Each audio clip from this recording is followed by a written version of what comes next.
some days. Okay. We have a lot on the agenda today, so we're going to go ahead and call this 12th of November of 2015 meeting of the AMATS Technical Advisory Committee to order. It's 2:32 p.m. And everybody's testing. We have lots of new faces in the room and some people sitting up in for others in the room. So I do roll call. I'm going to be checking my cheat sheet because I wrote it down. So sitting in for Mr. Brian Lindsay, we have Shauna Leon from Alaska Railroad. Correct. Thank you for joining us. And new face in the room, Alex Edwards. Welcome to the TAC. I know we were introduced to you last month. As soon as I was like, name, and as soon as you walked in the room, I'm like, oh, I remember him. Mr. Ken Morton. Sitting in for myself. Exactly. Actually, Mr. Dave Post is here for Jennifer Witt. I'm here for myself. Bart Rudolph, a familiar face, but here in a different role, sitting in for Jody Cars this month. And then Hal Clark, also a new face, but I think has been introduced recently, the new Director of Planning for the municipality of Anchorage. So we do have a forum.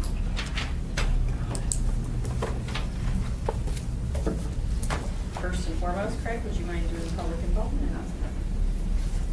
All AMATS meetings are public meetings, and the public is invited to comment. If we have a business item, we'll have a presentation by staff or a consultant, and at that point, the committee will be given a chance to discuss it, and then the public will be invited to comment. Thank you very much. I know first thing is the approval of the agenda. It sounds like we may have some additions. We have one addition, if we could have an additional informational item on the HSIP program, with item 6B. The status of that. So it's just this status report of the HSIP. Just through here? Yeah.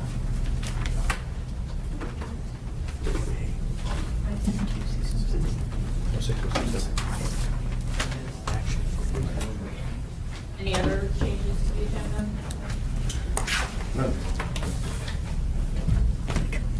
Oh, you said that in That will work. We just need to get him to, Okay. sorry, we're trying to get our consultant. So which one do we use? The Usually that one, because Okay. he's not here. Dial-in number. Okay, what's this number? Oh. He's not until item D, 5B. Okay. My, I'll figure out. There was- Move to accept the. So we'll just do 907 line. modifications you had for 6B, HSIP status. Okay. Second. Moved by Mr. Warren, second by Mr. Rudolph. Are there any opposed to the motion of acceptance of the agenda with the one modification addition? Hearing none, the agenda is approved. Hey, Dan. Hi, I'm on. Okay, perfect. So you'll be up in just a little bit. Okay, thanks. I'm trying to move it right through. All right. Now, item 4, the approval of meeting minutes. We have 2 of them ahead of us. First up is September 10th, 2015.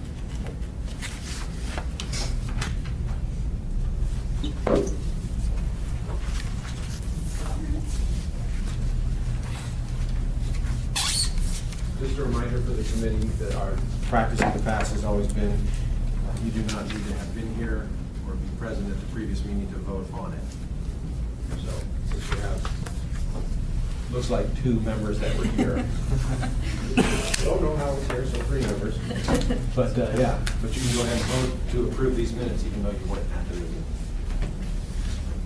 I'll move to approve the September 10th, 2015 meeting minutes. Do we have a second? I'll second that. All right, moved by Mr. Post, seconded by Mr. Hart. Are there any opposed to the approval of the September 10th meeting minutes? Hearing none, those are approved. All right, next is October 8th, 2015. Move to approve. October 8th minutes. Second. Seconded by Mr. Post. Are there any opposed to the motion of approving the October 8th? Hearing none, those are also approved. All right. Next in front of us, we're moving on to our action items. Number 5A, the draft 2016 to 2017 Unified Okay, this is the first of two very time-sensitive items. We need to have this approved so we can send this to DOT headquarters in Juneau and then on to FHWA to have it approved in time for the end of the year, so we know what to do next year. I'm sure most of you have seen this before, who have been on this committee for a little bit, but this is clearly an entirely new version of our UPWP, which Jamie has been working on for, it seems like forever now, but it's a spectacular, wonderful document here. It's changed from years past, but we did have a work session on that and went over that in detail. We put it out for public comment period from October 8th to November 5th. We don't believe we received any specific public comments, but we had a lot of agency comments. Even receiving some today, so. and those are here for you from Transit, because he just got here on Monday, so you can't ask him to get to this faster. So I will actually let Mr. Rudolph speak to these when we get down a little farther, but Jamie, do you want to make any other specific comments before we let the committee begin? Sure. So I did receive some comments from Cindy Heil, and I incorporated her edits in here. You'll see the icons that are included for the required products or activities, the MTP, the public participation plan, the SIP, and the TIP. So it's now really showing how these documents all kind of come together and feed off of each other. So from the last time that the committee saw it at the work session, it's just been refined technically, and budget information has been updated to reflect the actual numbers that we have, and Transit so kindly broke out their budget, which has never been done before, so that was a labor of love, so we appreciate that.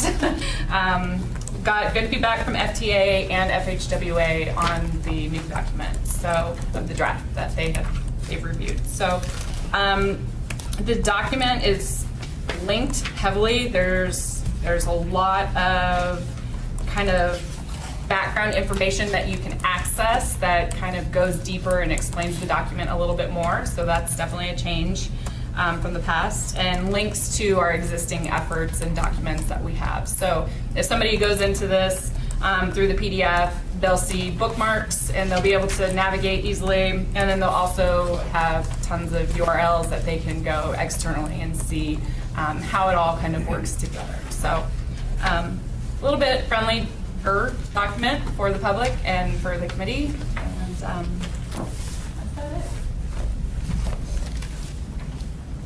Okay. Is this printed version right here kind of the final as of the most recent? Yeah, it needs the edits that are incorporated that I'll be asking you to approve. That part sent me over. They just had some updated budget numbers that needed to be incorporated. But this document does need to be posted hopefully today so that the policy committee can approve it next week. So tight turnaround. Sure. There's a typo on page 9. Sorry, I had to flip right to that page. On page 9, the SIP activity identified, there's a T. Thank you. How I flipped to that and immediately saw that. Hey, I really appreciate that. So that'll get changed.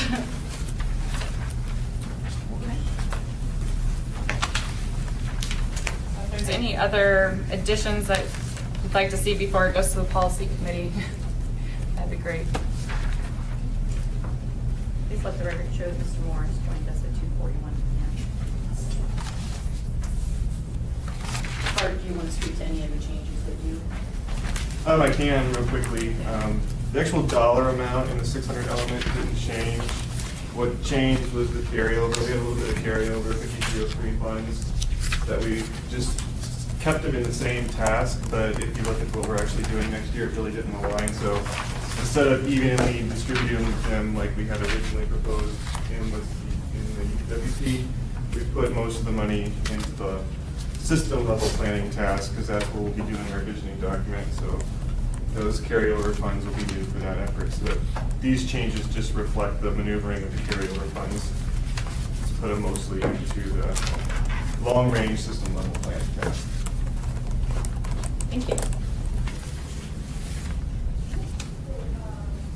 Any questions or comments from the committee at this time?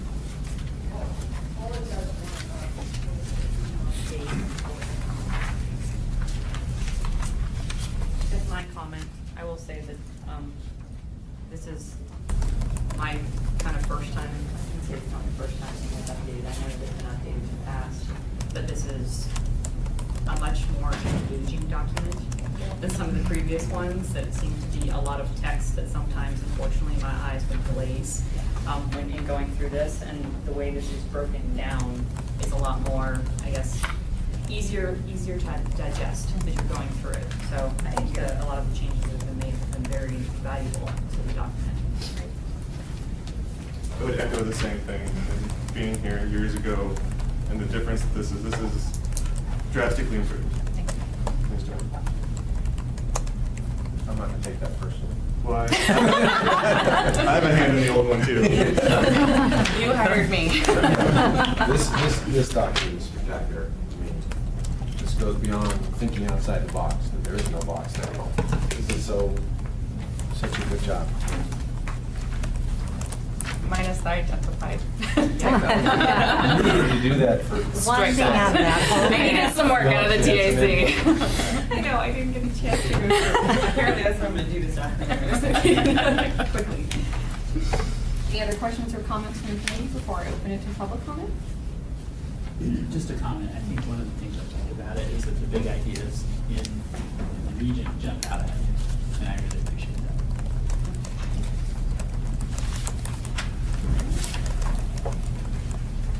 Hearing nothing else from the committee this time, this is now your opportunity as the public. If there are any questions or comments on UPWP, speak now and forever hold your peace.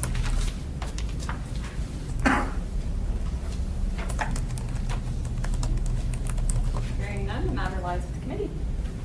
I think the action requested in front of us is to, I think we need to incorporate Changes. move to incorporate the parts edits, and then recommend the main document to the policy committee for approval. so there are two different. I think you need to. So parts edits first and then That's what I- incorporate them into. Incorporate these first into the document and then recommend the whole document. Okay. Well, I'll move to approve that we. Your edits. That we approve, include my edits. As noted. So, Do you need a second? Second that. Thank you, Ms. Leon. So moved by Mr. Rudolph, seconded by Ms. Leon. Are there any opposed to the incorporation of the transit modifications for section 600?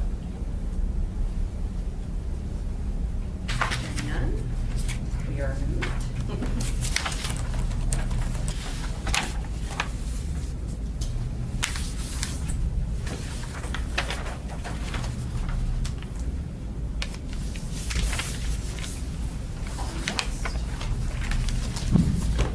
Do I hear a motion? Cindy was really good. I would move to approve and forward the draft 2016-2017 UPWP as amended. To the policy committee. Thank you, Mr. Post. second that. Second by Mr. Warren. Are there any opposed to the motion? Hearing none, we are moving forward this draft UPWP to the policy committee.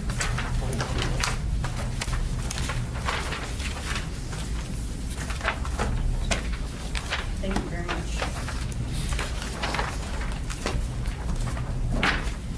Have to rearrange, sorry. All right, next item before us is the Citizens Advisory Committee appointments. So, Madam Chair, we put out a call for nominations recently, and we had received about 30 applications. And the request was to, from the policy committee, was to try and get a diverse group as regard to ethnicity, profession, and geographical location. should consider representation from academia, youth groups, and/or senior groups. We had 30 applications, and a subcommittee of myself and Aaron and Jamie got together and looked at all 30 of those applications and breaking them down by district and then trying to get that kind of mix that we were looking for. And we came up with the following recommendations for the 6 assembly seats. The 5 names underneath that, the two Chamber of Commerce, Jay Bear, the Federation Community Council, and the Planning and Zoning Commission, those were names submitted to us by those, so we just took the names they gave us, so on and so forth. I provided the applications and resumes of the selections that we have. I do have the rest of all the other applications. They're on a folder on my desk, which I can go get, but I forgot them. But these are our suggestions, trying to get a good mix of different kind of professions, et cetera, to fill that up. So happy to answer questions, but our request is that you recommend these suggestions to the policy committee for final approval. I'm not sure if any of the members that we are suggesting are in the room of the 6 district seats or the other ones, but I see a couple unfamiliar faces, so maybe they are, I'm not sure, but anyway. They were told at this meeting, and I know several of them said that they couldn't make this one, but they might make the policy committee. Is there anybody here? No? Just checking. All right, any questions or comments from the committee? Obviously, some familiar names, long names. We had a lot of good names that were, a lot of people, interesting people applied. I heard it was, kind of last minute a lot. We did have a big push in the second half of the opening, maybe the last third of the opening. Yeah, I mean, I sent out an email to all of the people that both were selected and the ones that weren't. And for the ones that weren't, saying, you know, I sure hope we can keep your name on file should a seat open up, because there's a lot of good options out there. Those are not easy places. Any questions or comments from the committee regarding any of the recommended appointments? I don't know what your poll was, But it looks like you guys did a really good job getting a good variety. Interestingly enough, half of the people that applied, or not quite half, but almost half, were engineers. I don't know if there was a big push from ITE Alaska, or, I don't know. I know that ITE shared it with their membership. I'm trying to think, I saw a couple of applications, so, because I think I saw the one from the Federation, well, I don't know. I think community councils shared the information, so I saw it from the Federation of Community Councils sharing the information. I saw it a couple different times, so.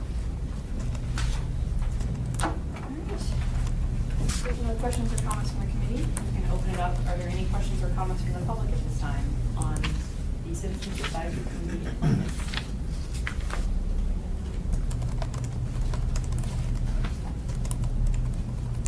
Hearing none, matter lies with the committee.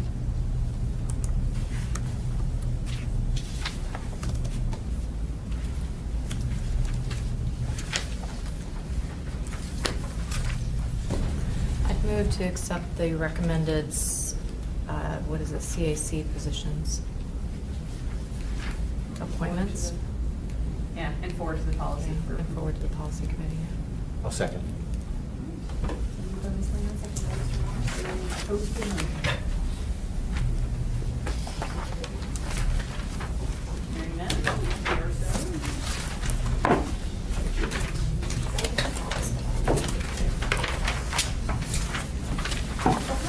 Just, I guess, a question. How long did that take to actually put together? I know we've been discussing this for a while, but when it's all out and everything, total time. It took 30 days. The 30-day comment, or, call for nominations, and it was not more than a couple of days to get the time to get together and go through it. We did it in one day, go through all of them. And then we had I took about almost a day, maybe 3/4 of a day to look through every single application. That's how much it took me. I don't know for Jamie or Aaron how long it took them. Yeah. So 30 applications and resumes, it's a lot of. It is, it's a lot. Your investment in time. Yeah, but it seemed, I just thought it, even though, I mean, we had the 30-day call, I thought everything came together quite fast, very smoothly, yeah, everything went very, so that's exciting. All right, next item before us is 5C, the Transportation Improvement Program 2015 to 2018 Administrative Modification Number 6. I'm looking at Aaron, but he's not looking at me, so he probably wants me to go through this. Or you know. It is an admin mod, it is number 6, and we have a few items in here that need, that would need to end up being policy committee approval, I guess, but and some that are just informational. So the memo is broken down into those sections with TAC approval and then TAC informational. So if we look at that memo, you'll see on page 2 where it talks about TAC approval, table 3 roadways. There are the 3 different changes in table 3 there, updating the Old Valley Road reconstruction, Abbott Road rehab, and pavement replacement to balance the tip based on that Q4 report, which we heard, I believe, last month. Updating this Bernard Road rehab to reflect the changes in funding source. The idea there is that taking it out of the federal program and fund it all the way with local bonds, tends to streamline the process a little bit. And if you remember from previous discussion, the C Street Ocean Dock Road access reconnaissance study slipped from 15 to 16. Just put up some cracks of trying to get everything organized in time with everything else. So that's table 3. And then non-motorized, the main thing we're doing is, if you look previously, we were acing 200,000 each for bike plan and ped plan implementation from 18 into 17, and we're now just putting it all into 17, so we're not acing, which some members of the policy committee will appreciate a lot. Under the CMAC table, we're updated the Anchorage ride-sharing project scope to reflect the change to a contract managed service. Susan, do you want to speak to that at all, or? Sure. I'm Susan Schiffer, and I'm currently the Contracted Services Administrator at the Public Transportation Department. And we're having the van pool contract. It is ending with its term in 2016, so we thought we'd take the opportunity to update the program and go to a model that's being used by transit agencies throughout the U.S. to go to a using our CMAC funds to subsidize van pool groups and kind of move away from doing the day-to-day matching of van pool groups and managing them, going to totally privatized contracted services where they will pretty much do most of the day-to-day van pool group administration and management, and the big part that will change is they are going to provide the vehicles. And so instead of paying them a management fee, and then we purchase the vehicles, buy fuel, give maintenance money to them, we're going to pay stipends to the group up to $500 per van pool group. And so that'll utilize more of the CMAC money, but we're going to take the money that we're saving in buying van pool vehicles to utilize those for the fixed route fleet and our demand response fleet. So that model is being used quite a lot all over the country, so we hope to utilize it's a best practice right now in the industry. Any questions? Thank you. Chair, we said $500 per van pool group annually then? No, per month, I'm sorry, Monthly? per month. Mhm. And it's so when they look at that, and some have benefits from their employers, pay towards the fees, we should still be able to keep down the cost of the van pool service. Thank you. Okay, continuing on, say, page 3 or 4, TAC informational, these ones that do not need approval due to the dollar figure of their construction. Again, when we when we have a construction overrun or an increase in construction costs, we go ahead and fund that automatically so as not to delay the project. So, construction overrun funding for Dowling Road construction and Eagle River Road rehab show up. If you haven't driven Dowling Road, the new Dowling Road yet, that's a treat. It's very nicely done. We've increased the funding for the safety improvement program, the traffic count support. We support and have supported that traffic count program through our PL funding, through the UPW, which we just adopted. And I was getting a little nervous about the dollar amounts that were in there and how we were doing with, making our dollars stretch to the end of the year. So I backed out some of the money that we would normally support traffic with in the UPWP and moved it over to the TIP funding. We've had TIP funding for the data group for quite a while, so I just decreased the amount in the PL and increased it in here. I had to increase it by a little bit more because there's ICAP and all that sort of stuff that comes into account. But so that's just to make it, basically to get the same dollar amount, but it will come out of the PL so that he doesn't lose any more hair trying to make the budget work for his staff. And then also we added in illustrative line items for Abbott Road Rehab Phase 2 and the payment replacement program. So the tip, I'm trying to remember the parameters. Phase 2. Jupiter to Birch. I'm going to say. So again, that's illustrative, and then transit shows updating the transit table to reflect the 5307 funds. That split that occurs between, is that the split that occurred between the railroad as well? I'm trying to remember. Yes. Okay. The railroad numbers were updated as well, just not reflected in the memo because it was informational and we didn't have time to change it. Okay. And we updated tables 6, 8, 9 to reflect the current STIP. So 6 is NHS, 8 is illustrative, and 9 is NHS outside of the municipality, or outside of the AMATS area, but still within the municipality. And so it reflected the current STIP numbers in that. So we can attempt to answer questions that you have. Aaron will do the answer though. There is one thing I would like to mention. Sorry, the memo and tip in front of you are a little different than the ones that were posted. We had to make a change in the non-motorized table, table 4, where it says the bike plan and pedestrian plan, how we're moving the money from 18 to 17. I had originally put in an AC from 17 to 16, because I thought that's what was needed, but after discussion with the consultants and Kevin Jackson on the other end of the table, it was determined that that AC was not needed, so we removed that AC from 17 into 16 and leaving it as you see it in the memo in front of you. So that's just the difference between what was posted last week and today's version in front of you. So, it's before you now. So you said that we have those several items, I guess, that are for our approval, the other ones are informational. Is there anything that has to be forwarded to the policy committee? Most of the ones that are TAC approval are required to go forward to the policy committee. There may be 1 or 2 in here that needs to change, that won't need to change, like the bike ped, because it's below the threshold for the policy committee approval. But the roadway ones especially, and then the CMAC table 5, I don't know, it's up in the air whether that one really requires approval because it's just a scope change. But we want them to at least, it'll be part of the informational, like, no matter what. Okay.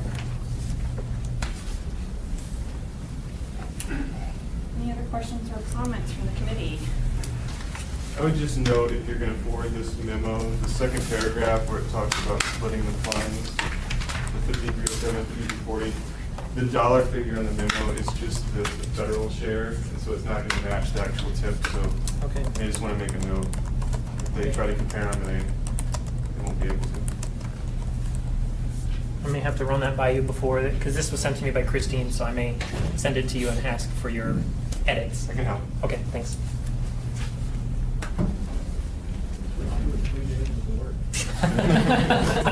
Welcome back. Any other questions or comments from the committee? We'll open it to public comment at this time. Are there any questions or comments on this 2015-2018 admin modification number 6 for the TIP?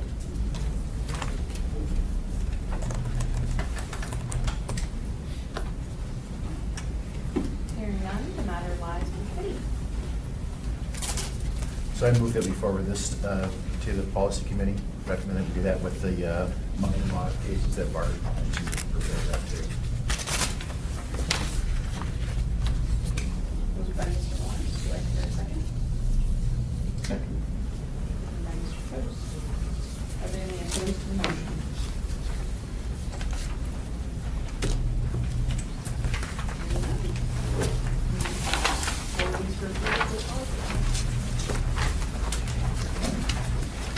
Okay, so we'll have a presentation by Mr. Kretschmeyer, who's on the phone, and I will fire up this projector since this one's not working so well.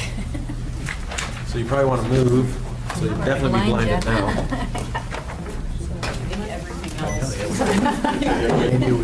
Yeah, that's right. Yeah. Take care of the side. Hey, Dan. Hi. Hey, are you, okay, good. Can you hear us okay? I can hear you. Yeah, can you hear me all right? Yeah. Okay. You know when we're ready. I'll It is tell a you when little- the screen is up. It's a little low compared to the noise that Yeah. it's making.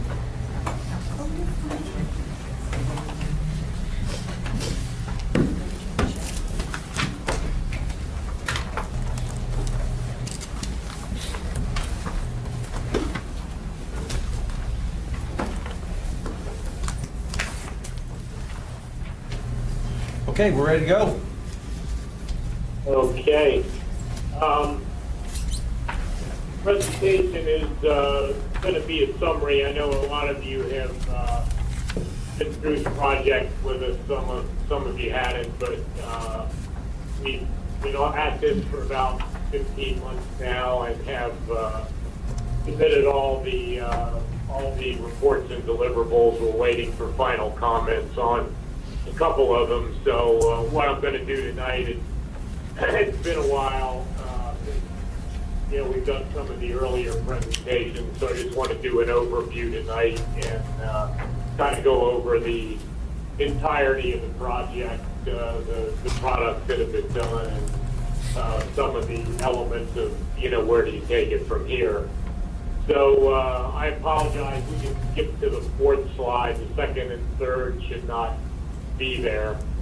I think I originally did this on Halloween, so the whole good guys got in there. I thought I deleted them. Slide 4 is where I'll start with congestion management objectives. And this is just kind of a reminder of what a congestion management plan does, defines what the region wants to achieve with regard to congestion management.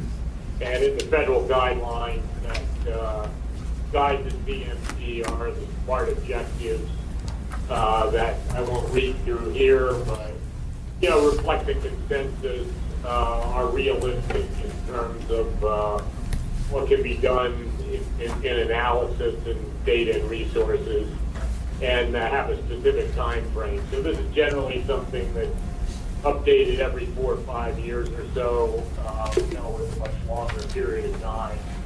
And I think the other point about this is that while it is a separate effort, it really needs to be meshed with the other plans that you develop. The MTP and the TIP are really what drive the projects that get put in the ground or funded in your region.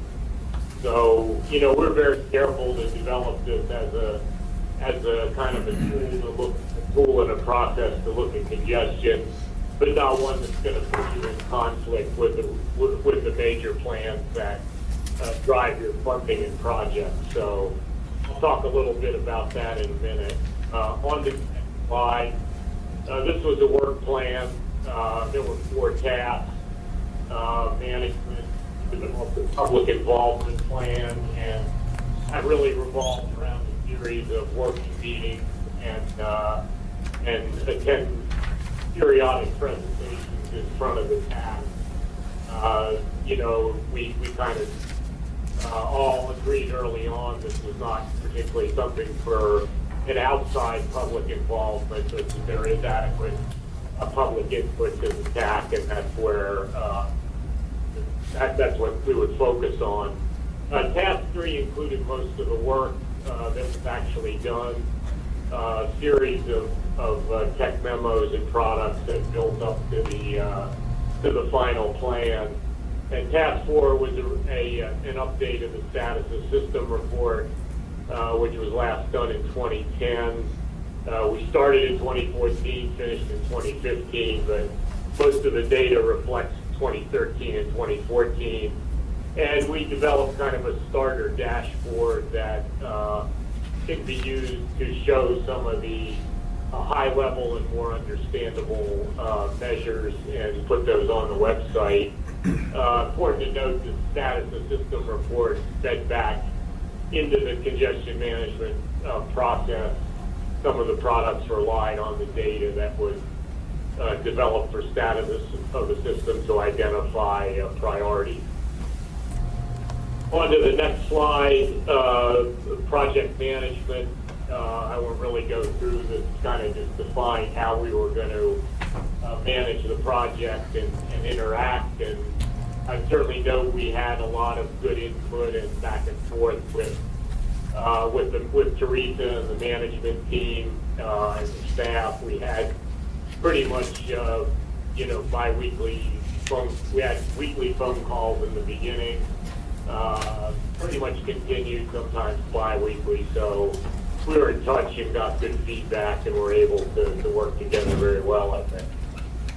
The next slide is reflects some of the early work we did. Some of you are aware we did a couple of online surveys to kind of get some boundaries and some ideas on what congestion is, and summarize that in some of the early meetings, and found out that not surprisingly the major problems people cited revolved around roadway construction, signal timing, weather, of course, and the fact that particularly on the major routes in and out of Anchorage, there are no alternatives, and there are limited alternatives in other places. So incidents became a major concern as well. On to the next slide, number 8. Probably covered this. The public involvement plan and implementation, and we did use a lot of the documents and plans that were out there to drive the goals and objectives of the project. On to the next slide, task 3, as I mentioned, this was really the bulk of the work and effort. There were a number of products that were done. We kind of worked under the umbrella and certainly got a lot of input from staff that we needed to be compatible with the MAP 21 compliance and the goals and objectives of the MPP and various AMATS plans. So the regional objectives memo kind of mapped all the objectives for this effort with those from MAP 21 and the MTP. So we kind of had a consistent framework to work in, and again, we weren't going off and kind of creating a different set of criteria and objectives. The next task was to define the CMP network. It pretty much, after kind of going back and forth, we mapped it out. It includes pretty much everything from major arterials on up, some minor arterials. Pretty much the full fixed route transit network is in there, as well as the identified pedestrian and bicycle facilities. We also have heavy freight traffic as well. The next task, which was a big one, was to identify a series of performance measures that could be used to evaluate project congestion management plan alternatives. And again, these were mapped back to the objectives and to some of the other performance measures that have been used in status of the system report and other efforts of AMATS and the DOT. The next task was data management plan. We then identified what data are needed to developed the performance measures. The performance measures were separated into those that were could be done immediately and those that required more data. We talked a bit and provided some ideas in there in the data management plan about how some of the sources could be consolidated, and we just really, with the feedback we got, it doesn't go through kind of a one-stop database or anything like that, but it includes some recommendations that could be advanced sort of incrementally to help make it easier for people to get and use this information. In identification of suggested problems and needs, we use a lot of information from the MCC and from the status of system report. Identified a series of projects that kind of address the highest priorities, and we had some back and forth on that, and that again kind of meshes closely with the other plans that are out there, but saying from a congestion perspective, with that as a criteria, you're probably your major needs and potential solutions. We then developed a CMP strategies toolbox that lists a whole series of actions that can be taken to address congestion.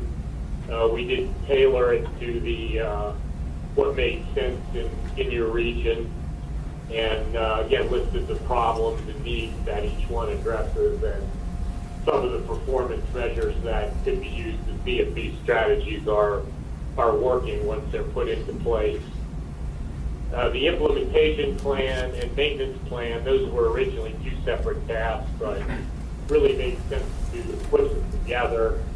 And we identified, I think the main thrust here was to say that there's sort of two places, there's strategies and that can be implemented independently as part of your TIP and as part of your TIP process.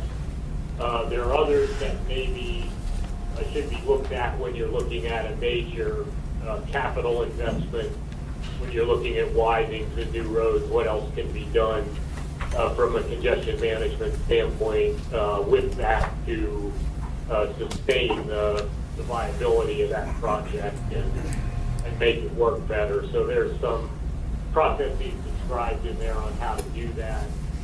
We also inserted a memo that we did as part of the ITS architecture project that was managed by Vivian Underwood, and that shows how the congestion management plan ties into the ITS architecture and operations. It kind of pointed out the need for a parallel plan at some point in the near future for operations and ITS that would be another stop that would mesh with the congestion management plan and kind of feature those types of improvements as well. In terms of strategy effectiveness, that was really the last task we did under number 3. We have a tool called Top Speed C that enables you to, that's a federal highway tool, approved tool that enables you to look at some of these options and their impacts with a minimal amount of input data. It's very transparent, so we demonstrated that for a couple of sample projects, one relating to ITS and incident management and the other relating to signal timing. So that sort of showed some of the types of benefits and costs you could evaluate as you're using the CMP process. And then it was all rolled up into a summary report. On to the next slide. The final task was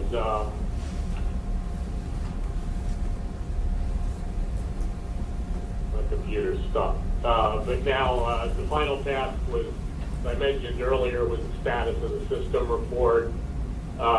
There were a number of inputs to that, probably the most intensive being level of service analysis conducted at about 20 of the major intersections. We used the travel time runs that were done, I think, mostly in 2014, and we gathered other data that was available on the transit system, on People Mover, and on the paratransit ride sharing. Minimal information is available on pedestrians and bicycle usage, but we're able to use what was there and kind of combine that in an update to the previous report. Some of the travel time runs had changed a little bit, so in the end we have kind of an apples to apples comparison with 2010, but we also put in some of the longer segments that were run as well. So when you come back in 4 or 5 years and update it, you'll be able to do a backwards comparison to 2014. And then finally, as I mentioned, we developed a dashboard about, again, we worked with the staff, and I think we had a tax presentation as well when we talked about the Tier 1 performance measures, identified about half a dozen of those that would be the initial web-based dashboard. They're mostly, pretty easy to read graphs and charts like this one that compare the performance measures over a period of time, and can be updated very easily with the year's data. They're backed up with spreadsheets, and the new data can just be added to those pretty easily. So that's kind of the summary of the project, and in a nutshell, the reports and products are out there, and that we're still awaiting comments on a couple of them, and then we'll wrap up the final report. So if anyone has any comments, questions, that concludes the presentation. Thanks. Do you want to move back there so you can hear? Sure. Okay, they're going to reassemble back in their seats at the table so they're closer to the microphone. And we'll see if there are any questions.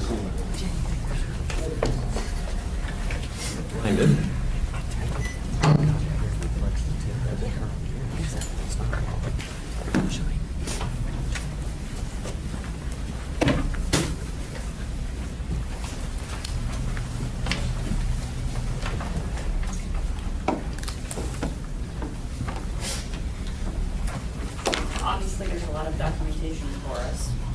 We've seen this in draft form off and on for quite a while, like we said.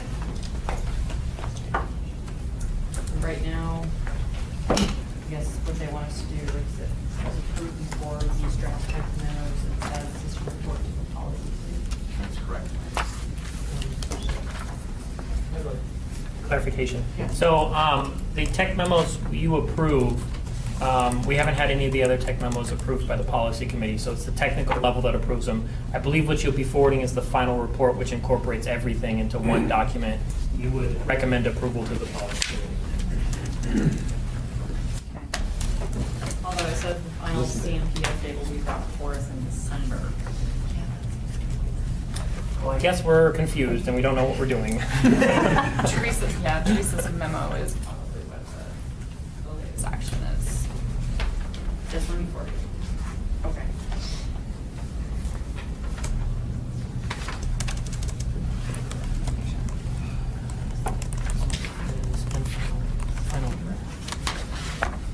Okay, so it's the final draft that would be.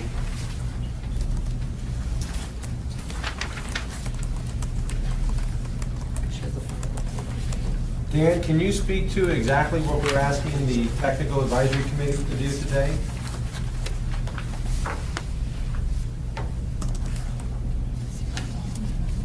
Are you still there? Yeah. I think to ask any questions or clarifications on the product.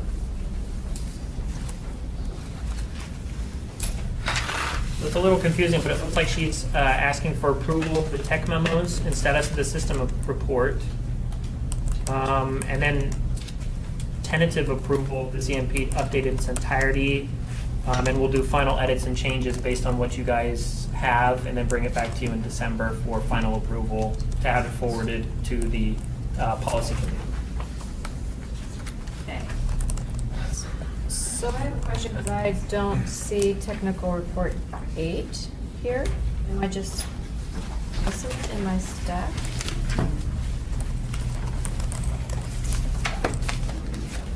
Or is the status of the system number 8? There's a separate number 8. Okay. Maybe it's put together with something else?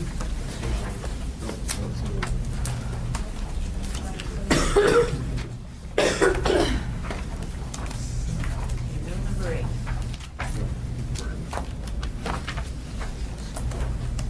Okay.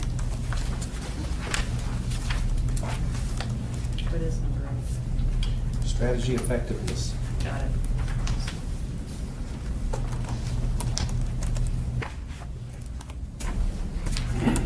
Well, other than that, are there any questions or comments?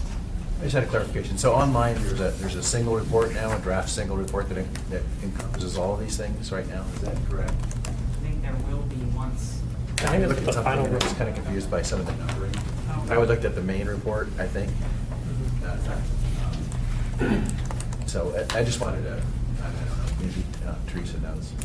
There is the I'm gonna final look right report now. online that Yeah, that's what I, incorporates yeah, everything. so that's everything, that encompasses all these technical, and is there a renumbering, and maybe that's why I'm confused by some of the tables, or figure numbers are different? They probably haven't changed them Okay. because they were all broken down for the technical report. So when we put them in the final, we're more than likely just going to incorporate them into chapters or whatever they've done for it. So So if I had, if I wanted to look online, the benefit cost analysis that was done under the effectiveness task, I would be able to find that online right now. Jamie is looking for that. I am See if looking. we're verifying.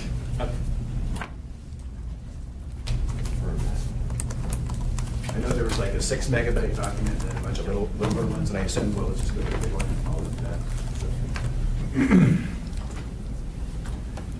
I did have, go ahead. Dave, do There you should want? be 2 big ones, I don't know if the status of the system is too fair or not. Your comments, Norm? So I just had kind of a specific comment, and this is, in the handout we got, this is under status of the system report. It's figure 214 and figure 215.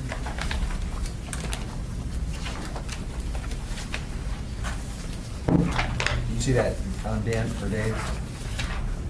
I'm opening this from the cloud, so, yeah, Pro, just give me. What I can describe, it's basically a bar chart of AM peak period travel times and PM peak travel times comparing 2006, 2009, and 2013. And I just was a little confused reading that, because there are a couple of the comparisons have asterisks by them. And I read it, and it just kind of confused me more. I didn't quite understand. For example, if you look at the AM peak travel times, Glen Highway to Artillery Road to C Street, it shows that there's a huge improvement between 2006 and 2014. But the asterisk is kind of confusing to me. It sounds like we're not looking at the same distance or something. I just was confused about what that meant. Yeah, we'll take another look at that. That was the situation I was talking about, where the runs did not cover the exact same corridor. And our intention was to make the 2014 runs compatible with the 2010, and then asterisk. I think originally we had two different segments, so it wasn't a good comparison. I think we tried to asterisk it and explain it, and in the end, we've decided to go back and make them make the 24 length the same as the 2010 length, and then put the 2014 full length in the appendix. So when you come back in 2018, you would have a comparison with 2014. So it may still be a bit jumbled there. We'll check that and get that straightened out. Thank you. Could you check the title on your figure as well? I'm a little confused because the title appears to have different years referenced than the data set details. That's on the same figures? Yes. Okay, we'll get those fixed. So We'll make sure that to address, consistent and we explain what it is. thank you. To address Mr. Hart's question, the link that's on your agenda, that's online, goes to all of the documents, including the final report, the CMP final report draft.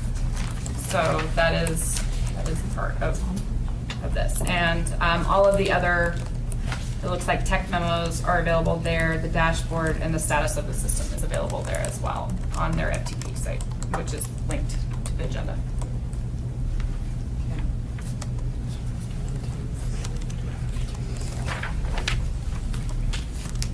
Any other questions or comments from the committee? I have a question about, and it's, I guess about Tech Memo 5. On page 518, there's a table 5.1 that references road projects considered for the congestion management program, and it's not clear to me as to how the projects were selected. And I guess I say that because I think that the intent of these projects is to kind of address some of the congestion in part that's identified maybe on page 314 of the PM peak level. And in the past, we've identified connecting the Glen and Seward Highway as a particular benefit. And I'm just curious, I mean, what was the process for looking at road projects and considering them for inclusion as a CMP project? We use the analysis that was done as part of the status of the system report. Some of the work that was done in the MTP, and then we tried to match the projects that were out there with those needs. And we had some back and forth again on what should be in there and what shouldn't, and made some changes. But that certainly is still open. You look at the the various maps mapping, that was kind of the input for it. The mapping and the analysis. And what is the significance of having road projects considered for inclusion within the CMP when they're already in an MTP? Well, I think the idea was the two should be compatible and kind of reinforcing. We didn't sort of weren't out. A lot of the needs that were identified did have projects already on the already in the MTP or already already identified. So we did look at some ITS projects and different ones that weren't out there, but we mainly thought that there were needs and projects identified to address these. So we weren't necessarily looking for anything new, just to say what addresses congestion management projects. And if you in Tech Memo 7, that's where we said, well, when you go do these projects, here's actually Tech Memo 6 and 7, the strategy toolbox and the implementation plan. When you go do these projects, here are some other things to maybe consider doing with them that might be helpful.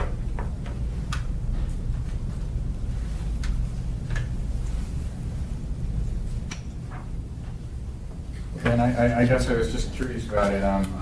dating myself a little bit here, but, you know, and MTPs, a couple MTPs ago, the, you know, connection of the Glen and Seward Highway was considered kind of the centerpiece of that particular MTP. And one of the things that benefited the system as a whole throughout the entire greater Midtown area, because, you know, the congestion was kind of, from that lack of connectivity, was saturating the system. So it was, and it's not a new project, it's something that is, Yeah, well, it's something we certainly added here. I mean, that's what we're looking for is feedback on, you know, what's in here. Although it's not an individual project and Yes. it's broken in pieces, so some of those pieces are in here, not all. I think 36 hours, I think I did see it.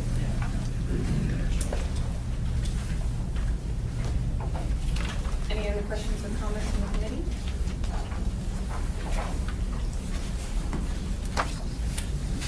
Are there any questions or comments from the public at this time on the multiple pieces of the congestion management plan that we have in front of us?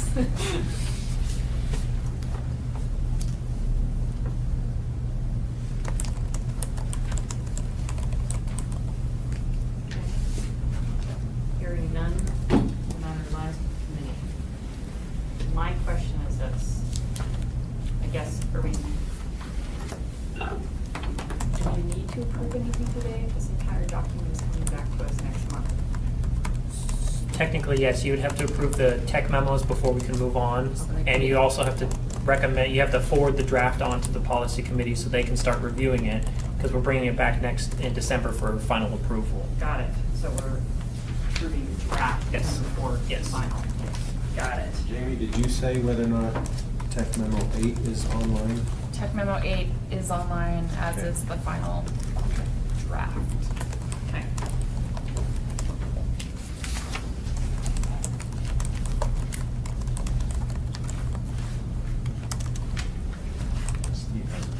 Oh, yeah, sorry. So, and just a kind of as a process question, so we've got the tech memos, we also have what will, and these will eventually be compiled in a final report, or two reports, status of the system report and a CMP. And I'm wondering whether it would make more sense just to work on those two reports rather than, since they're all gonna be mashed together eventually, why do we have the separate process for the tech memos and then later we're going to approve the compiled report? It just seems like we should incorporate them into two reports now and work on that. And then it seems, because I get confused when I look at some of the, I don't know, the pagination is weird. It just gets very confusing to me to have 4 tech memos, and I would rather move forward with 2 reports. I don't know whether we can do that. No, I agree. I would ask Dan, I'm not sure why they, I just sent Teresa a text. this is their version of how to adopt it, and it's kind of up to him to. I just asked if she can call in. And she hasn't responded yet. Well, I know we already have approved, I guess if we started going down one path, I will say that, because we already have done 1, 2, 3, 4, and 6. So, I mean, we already have, we've started down, I guess, that path of approving the individual memos.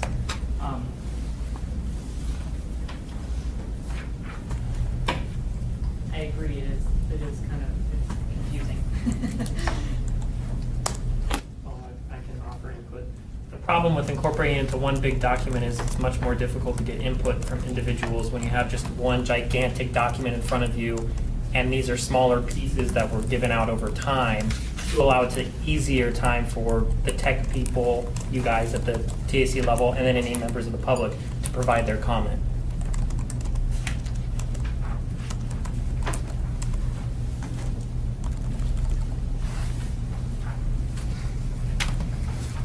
Yeah, because right now, I mean, we're just doing the approvals of these additional tech memos and the status of the system report. We're still going to have to do the overall report itself.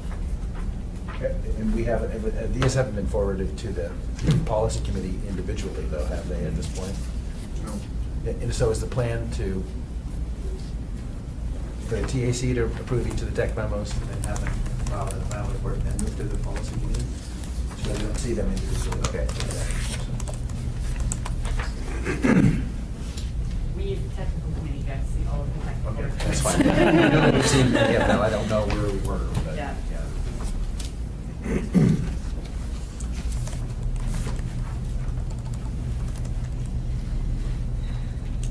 So do we have a motion? Sorry, yeah.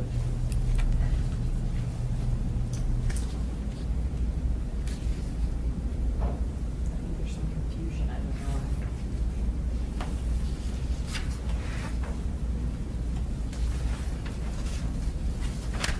I don't know whether anybody, I guess, on the committee feels comfortable making a motion.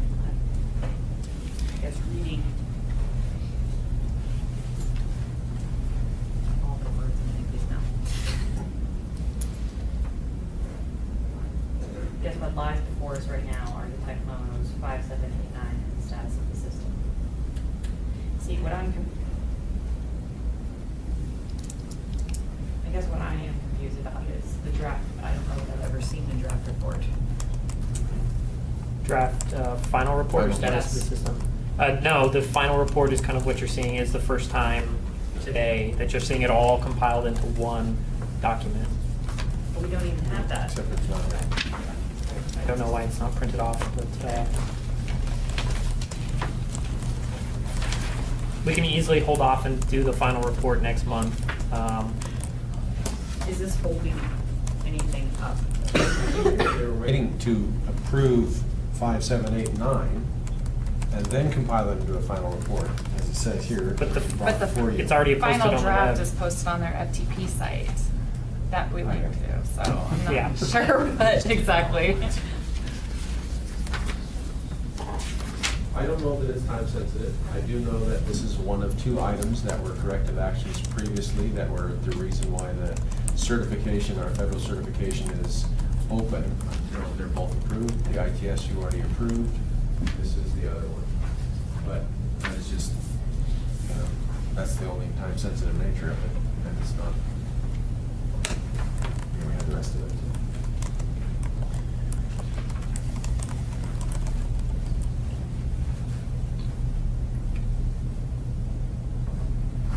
I guess it's up to you whether you want to individually chew on it for a month and then come back in December and approve them and then.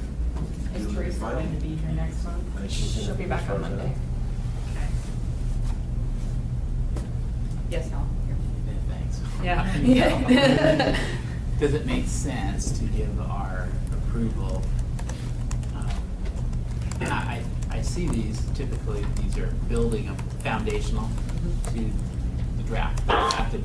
I'm gonna assume they were doing in parallel the draft as long. And staff will do the draft final document in parallel with the memos that are coming out. I believe that's the And I case. think that's where we are. So I'm comfortable with making a recommendation on the technical memos we physically have in front of us. Not anybody else. We are missing one grade. So that would then be 5, 7, 9, the status of the system, the ones you have before you. Well, you're welcome to make a motion, Mr. Rick.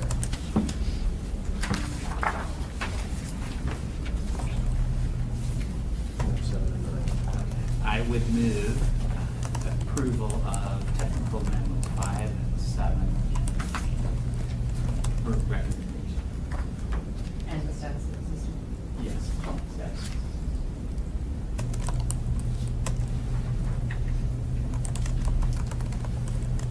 Okay, motion before us. Is there a second?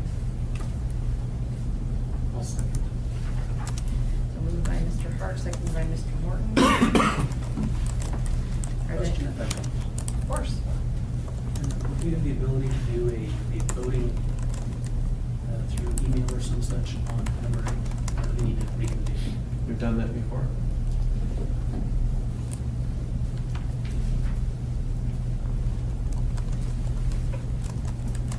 Should I take that as a friendly? The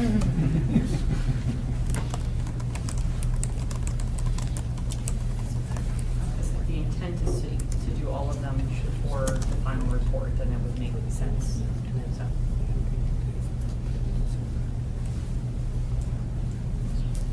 Sure, a friendly amendment to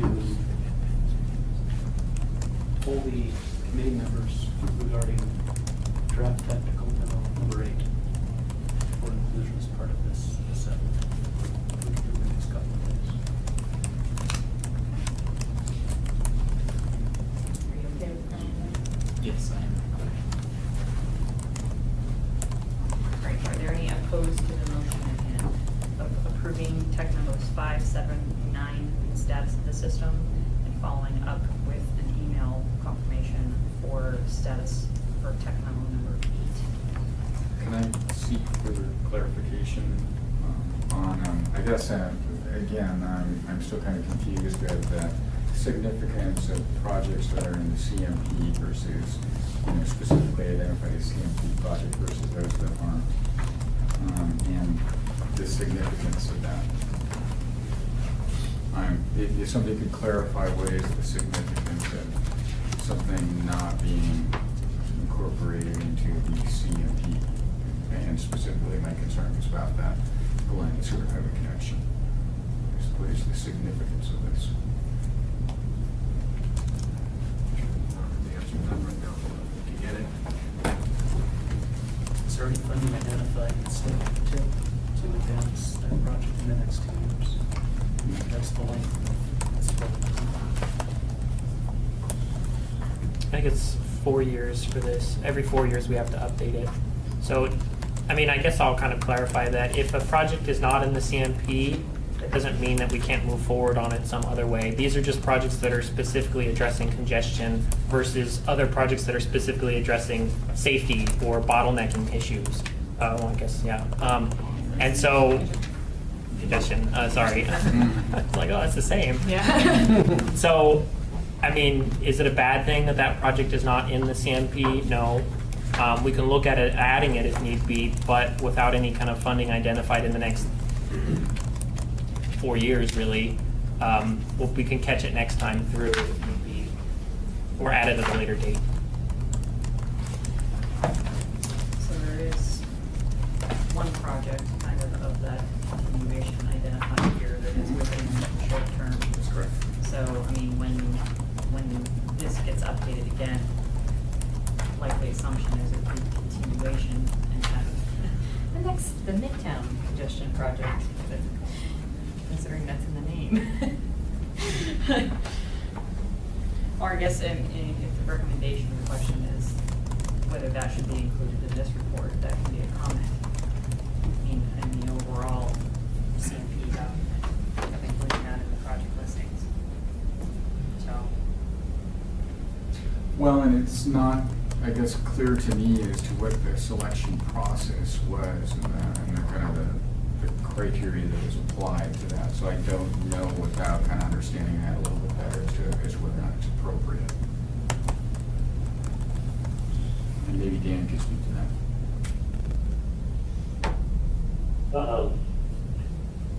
Yeah, again, it was, a match between projects that were identified for somewhat short-term implementation and funding, and the congestion needs that were identified in the report. And I think this is really, I mean, if you look at the guidelines on this, it's two things that maybe kind of mitigate this. Is you could really, there's no reason why you can't add projects to it any time by amendment. And, secondly, it's really meant more as guidance than a specific plan. Again, it's your MPP and your TIP that really, drive the plan and the funding. And this is probably more of an advisory document that's out there. I think the purpose of it is to say, are you thinking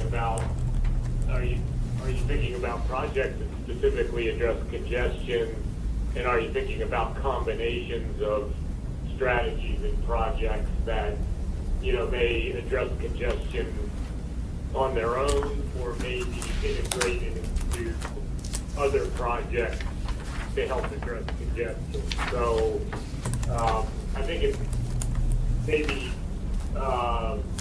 it doesn't need to just be set aside and updated every 4 years. You can amend it, take things in and out.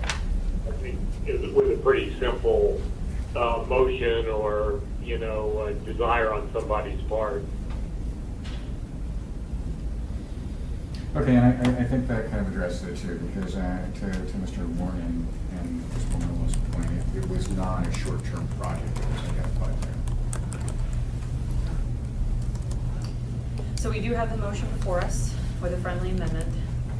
And the last I asked is if there was discussion or any opposed to the motion of approval of Tech Memos 5, 7, 9, and the status of the system report with a follow-up of the approval of Tech Memo number 8.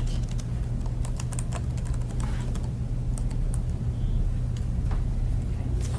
Hearing none, we are moved to approve those. And next month, we will be seeing a complete report. Okay. Before we move on, can I just ask a question, since I haven't been involved in this? Is this a funding constrained document? Is that the? No. So, just out of curiosity, is there any reason why those future CMP type projects wouldn't be included as recommendations that would then flow to the MPT and MTP? Can't think of the reason. I mean, they're. I'm just curious how the process works, so.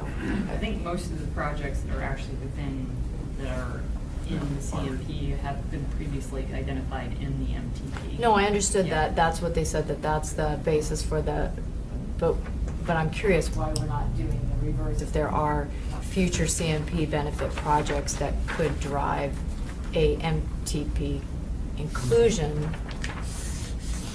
Not that that's where we are today, but is that where we envision the plan going?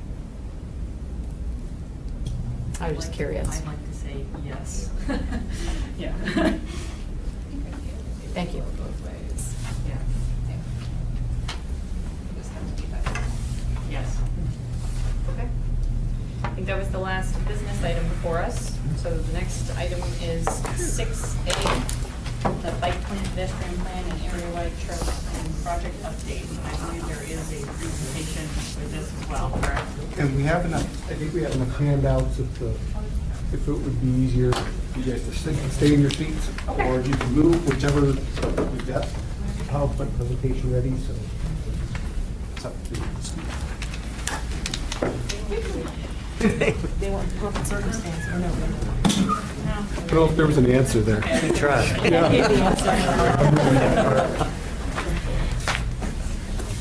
know that there's the next item also has a presentation. Oh, okay. So we're Oh, going I thought to we do it did. anyway.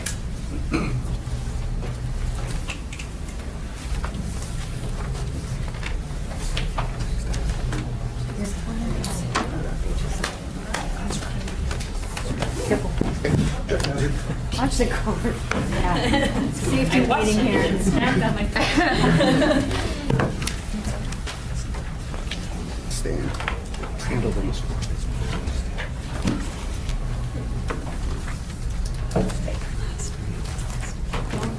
Don't forget to state your name for the record. Yeah. My name's Dean Cars. I'm with PTS. Bart, I'm glad you're here instead of who was on the name tags. There's no family feud that had to go on. Anyway, I'm with PTS. We're the municipality's project manager for the bike plan, ped plan, bike and ped plan implementation and the Anchorage Area-wide Trails rehabilitation. PTS is here as well. Kevin Jackson is the DOT project manager.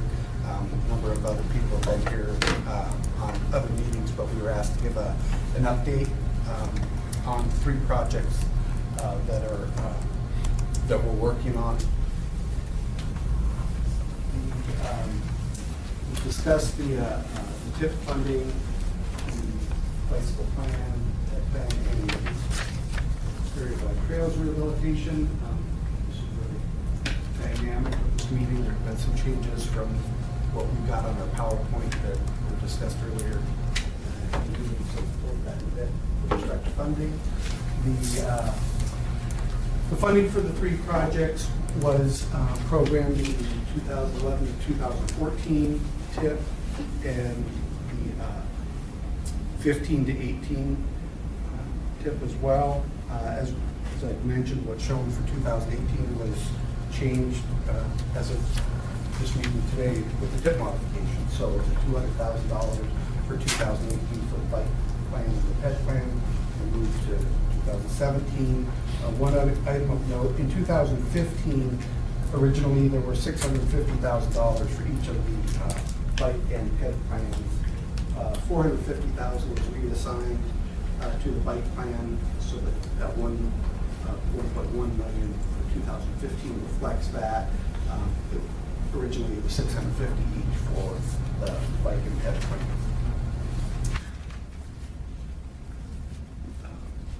On the bike plan, again, we're looking to implement improvements that were recommended in the bicycle plan. The consultant for the project, CRW Engineering Group, has set up a website, agridbikeplan.com, has an interactive map, a lot of other information with respect to the project. There has been $2.1 million obligated for design and construction of 9 projects, what we're calling the Group 1 projects. $1 million in 2013, the $1.1 million from 2015, $1.1 million 2015 fund reflect the $450,000 reallocation that I discussed previously. That there's then $1.7 million that's been programmed for 2016 through 17. And again, 17 is now $700,000. The Group 1 projects that I mentioned, that's clear enough for everybody to read. It showcases 9 projects that are going out for bid early next year. 8 of the 9 projects are going to be bid as a combined group. C Street is going to be bid with the DOT as a 1-hour project that's moving forward. We've estimated $2.1 million will be required as a total project cost for these 9 projects. The design costs are the actual costs, however, we haven't bid them yet, so we're estimating that the $2.1 million is a total project cost, but we'll know for sure once the project's bid. As you can see, the combination of bike lane, shoulders, shared road facilities, both on municipal and state rights of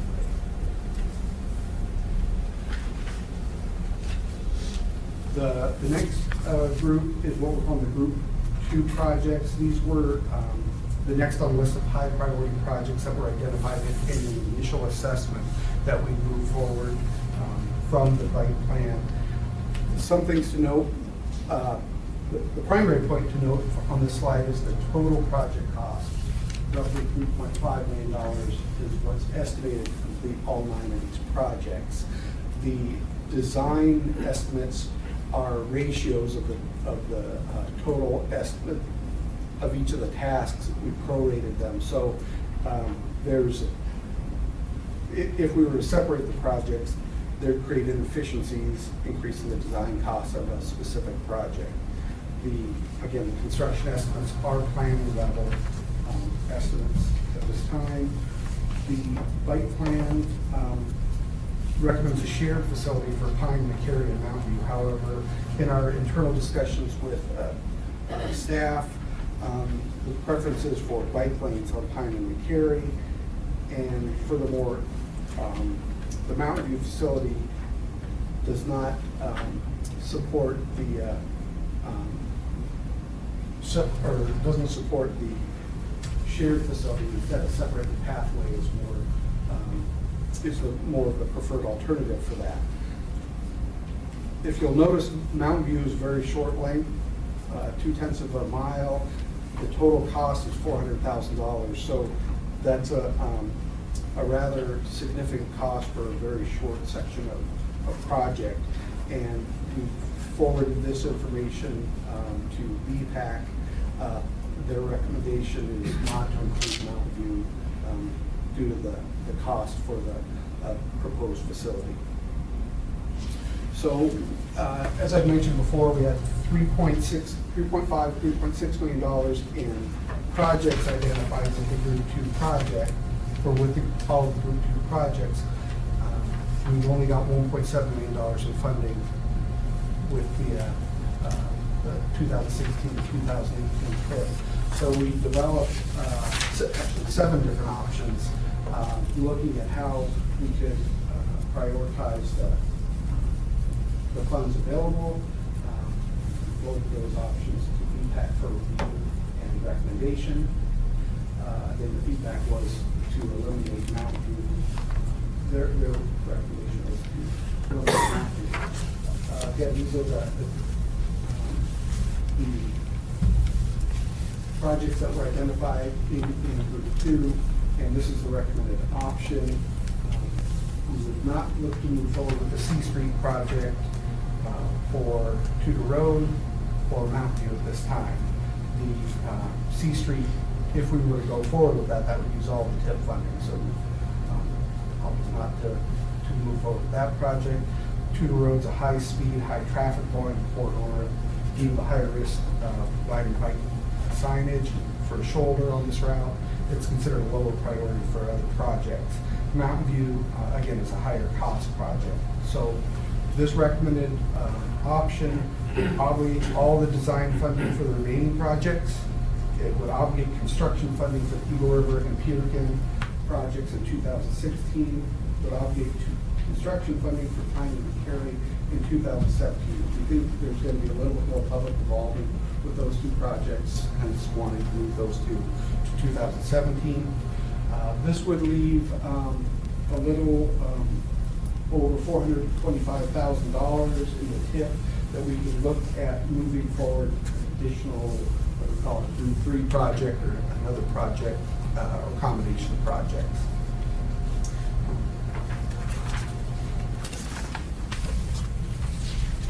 The pedestrian plan implementation project. Again, we have the PED plan. We have a selection process that we move forward. We have a couple of projects that we're recommending and are moving forward into the environmental phase at this time. There's a website, anchorageedplan.com. There's been $1 million obligated for design in 2014, $200,000 in 2015, and we have a $1.7 million program for 2016 to 18. There was an initial assessment performed for the projects from the pedestrian plan. There were originally 319 projects. The top 50 projects were reviewed. Of those 50 projects, 22 projects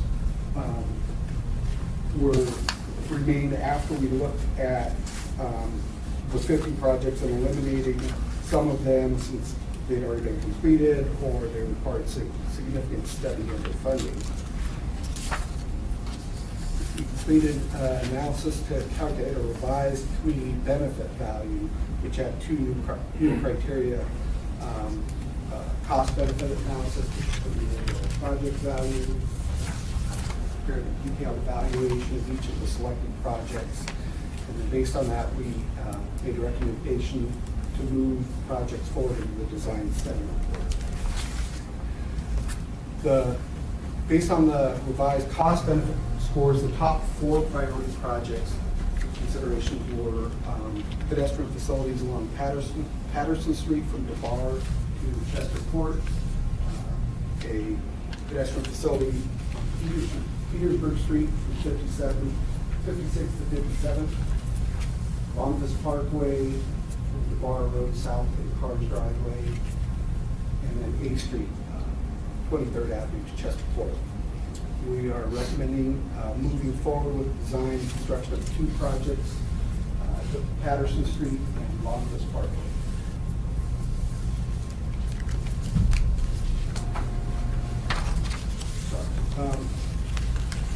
With moving forward with those 2 projects, we will actually have $850,000 left in the tip, assuming that we can move forward with the estimates that we've come up with for Patterson and Petersburg. So that means we may have the funding to either construct A Street or Petersburg at a later time once we've got the projects designed and bid. I know we brought this the area-wide trails rehabilitation project to the committee a couple months ago. There, at that time, we brought the project, or identified the project that we moved forward with, Fish Creek Trail. There's $500,000 obligated in 2014, $1.5 million in program in 2016. Our estimated total project cost is $2 to $2.3 million. Based on this, we may need to fund or phase construction. The project, the Fish Creek Trail project, is 2 segments of trail, one north, one south of Spinard Road. There's 4 bridges and approximately a mile of pathway.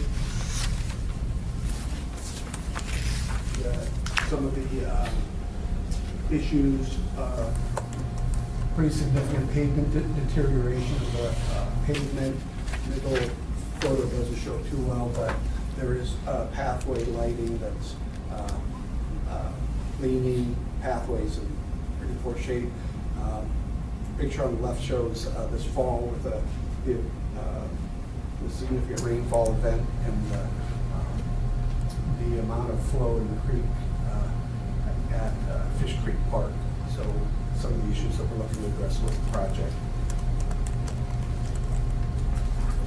We didn't communicate with previous presentation, just coincidental, but I guess pretty nice info, so the same slide. Any questions? Any questions or comments from the committee? I have a question. I'd like to know if your cost-benefit analysis factors are on your web pages. The initial assessment is posted onto the website. Yes, the initial assessment was given to the technical advisory committee as well. I'm Nicole Reed, state the name, at the last meeting that we came to, so I can actually provide that information again to make sure that the initial assessment is on the website. If it's there, that's fine. I was just curious if that was accessible. Thank you. Any other questions from either actually the committee or the public at this time on this item?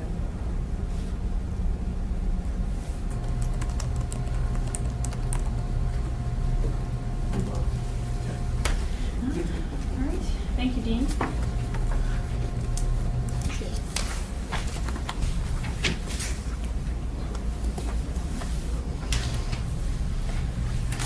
the next item for us was the item that's added to the agenda, 6B, which is status report of HSIP. For all the acronyms we use in this room, HSIP is the Highway Safety Improvement Program.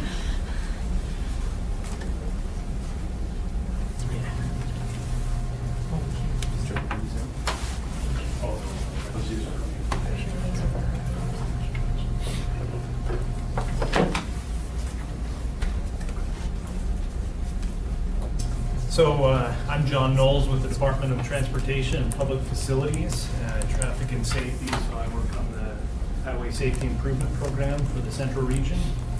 And we were asked to give a presentation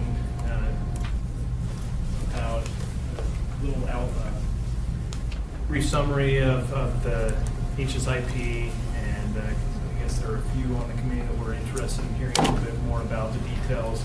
And then I'll get into I guess, here's an outline. So after going through a little bit of the process of the HSIP, then we'll get into some of the projects for the Anchorage area. So there on the, right here on the left side, you can see is the statewide HSIP webpage. I want to point out the specific thing, our little deal here, right here is what we like to refer to as the tunnel vision, making sure that everybody understands that it's a focused program to reduce fatalities and major injuries on the state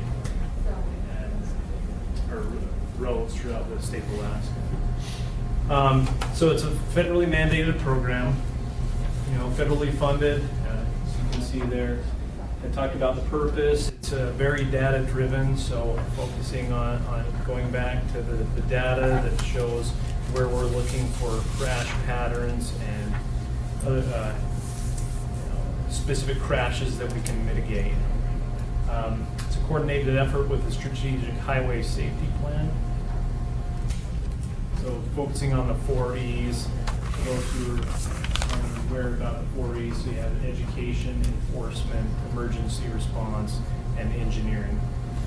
Funding statewide, it's varied over the years, sometimes down to 25 million, up to 55 million. So this is my favorite slide here.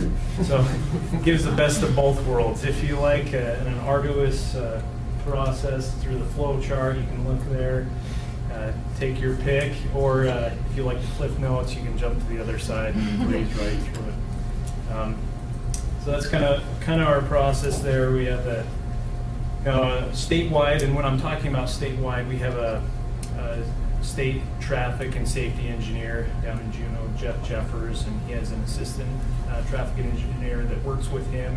We also have crash database manager and other staff that work with them on the crash database that the state compiles, so we can look through the crash data. And then regions, those who are not aware, we have 3 regions: northern, central, where we're at, and then south coast. So, the regions, the statewide, we work together looking through the crash data, and as regions, we look a little more deeply into the problems or the concerns we have in our region, and we nominate projects. So we put together a little package that I'll talk a little bit more about on the next slide. And then we submit that to statewide. They go through and select projects, put together a funding plan that we work with them on. And then after it's all said and done, projects are finished up, we use 3 years of post-construction crash data to look back and assess the program. And then we have an annual report that we complete every year.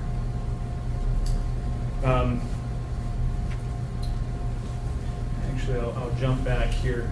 I jumped over this slide here, and it's not showing up as well as I had hoped. So this is so the 5-year running fatal crash rate for 100 million vehicle miles. So this is the state right here, and then this is the United States.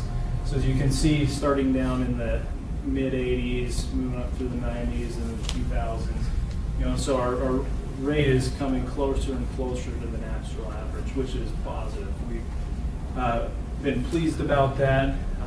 Jumping back in the 80s, a lot of the focus was on putting in traffic signals. 90s, it was looking at putting in some turn lanes and things like that. Into the 2000s, we're looking at medians and channelization at different intersections. And then now we're getting more into like flashing yellow arrow, ITS, pedestrian countdown timers, other items like that. So our nomination process, reviewing the crash data, looking at intersection segment crash rates, putting together, we have a screening list that we put together so that we do this every year, so that obviously we get a lot of calls, concerns about different areas, intersections, segments of road. So we have that, our screening list, we call it, so we can go back and quickly and assess where that intersection or segment falls within our region. And we do kind of a sliding spot analysis, so looking at about a mile segments and moving that along to see where the crashes are piling up. Look at this, compare them to state, our regions and different areas to the statewide crash rate. And then we also focus on, we have a lot of research projects going on. We follow a lot of the guidance from the Federal Highway Administration. Some also published countermeasures. We use a lot of crash reduction factors. So studies that have been done in the past that show what a mitigation would do about what percentage of crashes the mitigation would reduce. So once again, just pointing out there, the whole process has to be consistent with the Strategic Highway Safety Plan in order to use this safety funding. So now the moment you've probably all been waiting for, how many crashes are there in Anchorage? Well, there you go. And but the one we want to focus on here, down here, our tunnel vision, is these two numbers, is what the program is focusing on. I don't know how much you can see that with the slide here. So we've got comparing our major injury crashes here in Anchorage to those statewide, and then the fatalities to those statewide. 10 years. Now, I'll also point out, you may wonder, well, we're in 2015 and you only have data to 2012. That's a concern that the state has, and working through it to try to get the crash database up to the more current year. So right now, that's all we have is 2012 data. And we're working with different entities throughout the state to speed that up and to make that more current so that we can have a better outlook for the program in general. So jumping now to some completed projects, as you probably can figure out here. So this is the pedestrian countdown timers project that was finished a few years ago. And over here on the side, one of the things I want to point out here is that this does not include every project that we've done in Anchorage, and so otherwise you would not be able to read anything. But this is just kind of a sampling of things that have been done, completed recently or within the last few years. So as you can see, we're looking at a lot of different crash types, going into putting in medians to mitigate some of the left turn crashes, or intersection channelization. Overhead beacons recently. Getting down here to, we've got the moose fencing that just went in recently. A lot of, I just focus on the Seward Highway here, but I could also then, we did work on the Glen Highway and also the Sterling Highway. So a lot of delineation, helping people to understand where the curves are and things of that nature.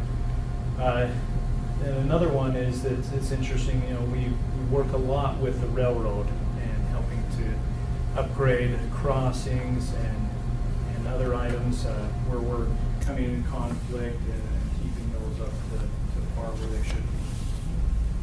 So current projects, right here I wanted to point out, this one's a kind of neat one. So where we were able to take Highway Safety Improvement Program funding and transfer it to the Federal Transit Administration, and then they provided it to the municipality so that they're now working on a project to upgrade transit facilities here in the university area. So again, we're doing work, intersections, highways, pedestrians is one we're in the past, there hasn't been a lot of work done on them, but we're moving forward and trying to do a lot of work to help reduce the pedestrian crashes. Focus on that group and along with the other crash types that we have. Another one I didn't put on here on the slide though, we're looking at also mitigating motorcycle crashes, and one of the ways that we're doing that is we've been testing out a new striping that will has a little better friction, so to kind of help with that. So I want to jump now to, we also don't just use the HSIP to take care of safety or focus on safety. We have a lot of other projects to focus on. We're using the ITS funding, as you can see there, for flashing yellow arrows and also to upgrade traffic signals over the years. We're doing resurfacing projects, some safety studies. I'd like to point out that so Kevin Jackson, who's here, he participated in this. Actually, I don't have it. Kind of jumped ahead. So that. Sorry, Kevin. You didn't make the cut. A whole bunch of those. But I'll add you. I think Kevin was involved in the Northern Lights Benson pedestrian study. Yeah, and the one I guess that was on my mind was that's been a topic of recently is the hillside intersections that we're currently working on, looking at a project with some of those intersections. So, and then I put on there one that is probably some of the larger ones, a couple of the interchange projects. So right here we have the Muldoon Glen interchange that is currently out to bid. So a lot of different things the state is working on that aren't just funded through the HSIP. So using other federal monies to do the same job. So we're talking about jumping to what we're going to do in the future and what we're working on right now. So I'm sure many of you are aware of the financial situation that the state's in, and so the focus there is on maintenance, and we want to reduce maintenance costs, keep them low. And another item is that we're looking at in replacing our infrastructure. A good example of that is getting rid of a guardrail, flattening slopes, putting in roundabouts instead of traffic signals for the reduced maintenance. And another big one that we're working on now is we're looking into changing out our high pressure sodium and putting in LED to save some funding. Working with the municipality, we've had a lot of discussions recently over the past year, talking about different areas of concern. And right here is kind of a planning level effort that we're working on lighting improvements, increasing the lighting levels at 4 different locations within the city corridors on Minnesota Drive, Seward, Tudor Road, and Muldoon, where we're concerned about pedestrians. So looking at doubling the lighting levels, putting in more lights, putting in LED. And with that, the preliminary estimates that we've put together show that we're coming out as a wash. So we're not increasing the electricity cost, but we're also getting a bigger benefit out of it. Or the hope is that the mitigation would be to help motorists to see pedestrians that may wander into the road or run across the road, to help to reduce those crash times. Another thing that we have asked or had been asked to talk a little bit about is we had recently what's called the HSIP scan tour. So the Federal Highway Administration put together this tour of a few different states throughout the U.S. and we made the cut out of as you can see here, they visited 7 state DOTs. One of the reasons that the state of Alaska was highlighted in this scan tour was the fact that we do a very good job of making sure to obligate and actually use our highway safety improvement program. So we're looking hard for projects that are eligible and that we can find a crash reduction factor where we can mitigate crash events, fatalities and major injury crashes down. And for those talking about the major injuries, so those we're talking about hospitalization, so someone's in the crash being sent to the hospital. So the whole point of this, of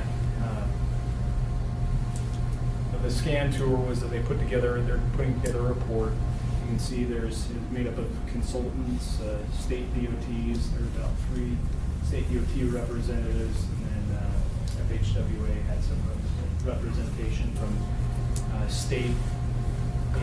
state offices as well as their Office of Safety.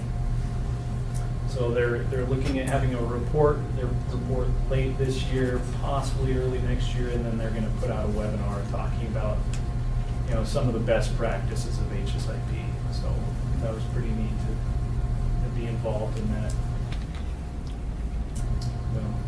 What I do there, when it happened, presentation, we gave a presentation, statewide traffic engineer Jeff Jeffers over here gave a lot of the presentation and discussed, and then we had a lot of great discussion with the different states that were involved. So jumping back to the highway safety improvement plan has to be consistent with the strategic highway safety plan.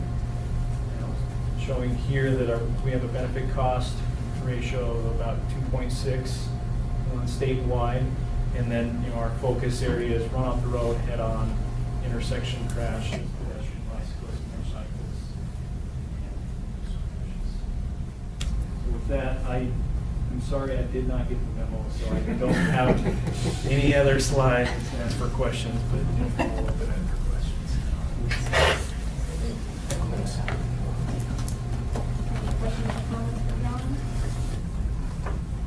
Mr. Morris? Yeah, so this has been a big decline in major injuries and deaths. Do you have a sense of how much that is attributed to the HSIP program versus just safer vehicles from that, compare an 82 era vehicle to a 2014, 2015 vehicle? Probably a lot of the vehicles back then didn't have airbags. So, is there some way to tease that out? To answer that question, we haven't looked into that, but I'm sure that's a combination. We won't say that it's all HSIP. We'd like to say that, we're really great with that funding, but I'm sure a lot of it also has to do with, like what you said, is private entities with the vehicles, making them safer. It's a variety. We've tried to correlate a lot of our crash data at the city to kind of see combination, and it really does fluctuate with different influences. I mean, we'll have some years that it looks like you have a major reduction, but when you look at overall volumes, all of the volumes of vehicle, I mean, we had less vehicles on the road, less people traveling, so thus we had less crashes. I don't know that there was anything that special happened that year other than it was just a reduction in travel. So there's a lot of factors that influence those crashes. One of the things I'd like to add to that is just, there's been quite a few articles recently with when the economy is doing well, vehicle crashes throughout the United States go up because people are driving more. And when the economy goes bad, then the crashes go down. But some of the major improvements, like Seward Highway improvements, that sort of thing, is there evidence that is resulting in reduction in crashes? And I mean, some of the other, things. I mean, can you see areas where you've done improvements, you've seen changes in crash rates or major injuries and deaths? Yes. Or is it too hard? No. We do look at that, and that's what talking about here. You just had it. Jump by it, yeah. So the post-construction analysis, where we're going crashes and what we're getting in return for the money that's spent. So we are seeing, especially like on the Seward Highway, we're hitting it with a bunch of different things. I guess I didn't talk about this, but right here, the slow vehicle turnouts that are being and have been constructed on the Seward Highway and the Sterling Highway, those are starting to drive the crash rates on those corridors now. What do you do if you see a change result in an increase in, I noticed like there's one of the Seward Highway going south. It seems like it's actually in a really dangerous spot, and I've seen quite a few accidents. I drive to Girdwood quite often. I've seen quite a few accidents there. Is there any way to tell or to reconsider a change that we've made needs some further attention? Yeah, no, and it's kind of going back to the whole idea, if we look at, you know, after we've put in for 3 years, looking at the 3 years of post-construction data, if it's gone up, then we look at something else that we can do at that intersection. Some of the intersections that we've done work on, recently, we're also looking at doing more work, to help to reduce crashes. So, obviously, we're, like I said, we're behind, the state as a whole is behind in the crash database. We'd like to be a little better with that, more current. We found out that other state DOTs had issues with that as well, so we're not alone in that. But the fact sometimes we don't want to wait the full amount of 3 years before we start looking at something else. And we can look at ways to further reduce the crashes. The Sterling Highway and the Seward Highway and the Glen Highway, there are a number and 15 different HSIP projects that have been completed on those and that are continuing to work to make sure we reduce crashes at different times. This nomination process happens annually, or does it actually happen more annually? No, annually, we fill that program, but if we feel the need at any time, like right now, we'll submit what's called a supplemental nomination. So our nominate in the summer, and then like right now, we're also doing supplemental nominations for different things that we find or concerns for the Department of Transportation or for the municipality or other entities throughout the state. Hate to cut you short, John, but we're getting really close. Are there any other questions or comments about the HSIP program?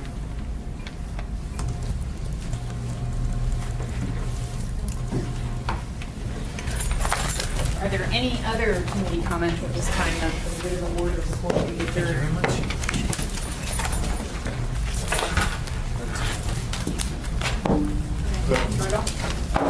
Quick comment that I'm not the only new face at public transportation. I have a new transit planner, Colin, in the audience there. So he's 2 weeks from, also new to the last time. So Thanks introduction. Where are you coming from? Upstate New York. Yeah, so came a little ways. Yeah, I guess so. Any other committee comments?